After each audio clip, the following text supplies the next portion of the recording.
உங்களை யாராவது இன்சல்ட் பண்ணா இல்ல ஹார்ஷா பேசினா அது மட்டும் தான் டிஸ்ரெஸ்பெக்டா.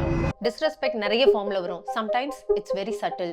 அவங்க பாக்குற பார்வையில, அவங்க பேசுற டோன்ல, சம்டைம்ஸ் நீங்க ஏதாவது பேசிட்டு இருக்கும்போது நடுவுல வந்து ஸ்டாப் பண்றது, as if நீங்க பேசுறது அவ்வளோ இம்பார்ட்டன்ட் இல்லைன்ற மாதிரி. உங்களோட ஃபீலிங்ஸ் இல்ல கன்சர்ன்ஸ் எதையாவது ஷேர் பண்ணீங்கன்னா அது ஜஸ்ட் இக்னோர் பண்றது, இல்லைன்னா நீங்க ஓவர் ரியாக்ட் பண்றீங்கன்னு சொல்றது, இது எல்லாமே டிஸ்ரெஸ்பெக்ட் தான்.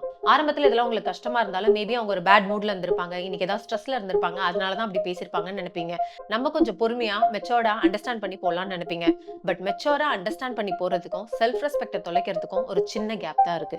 ஒரு விஷயம் திரும்ப திரும்ப உங்களை ஹர்ட் பண்ணுதுன்னா அதுக்கு காரணம் அவங்க மட்டும் கிடையாது, உங்களோட ஜட்ஜ்மெண்ட்டும் தான். அது எப்படி டிஸ்ரெஸ்பெக்ட் பண்ணது அவங்க தானே, அதுக்கு நான் எப்படி காரணமாக முடியும்னு கேட்டீங்கன்னா, அந்த டிஸ்ரெஸ்பெக்ட திரும்ப திரும்ப பொறுத்து போனது, டாலரேட் பண்ணது நீங்க தான். இப்படி திரும்ப திரும்ப டிஸ்ரெஸ்பெக்ட அக்செப்ட் பண்றதுனால உங்களோட ஐடென்டிட்டியே மாறும். ஒண்ணு, ஆரம்பத்துல உங்களால அக்செப்ட் பண்ண முடியாத விஷயங்கள்லாம் இப்ப அக்செப்ட் பண்ண ஸ்டார்ட் பண்ணிருப்பீங்க.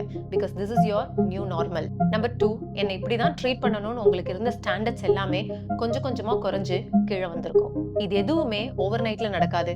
கொஞ்சம் கொஞ்சமா ஸ்லோவா சப்கான்ஷியஸ்ல நடக்கும். And that's why it's dangerous.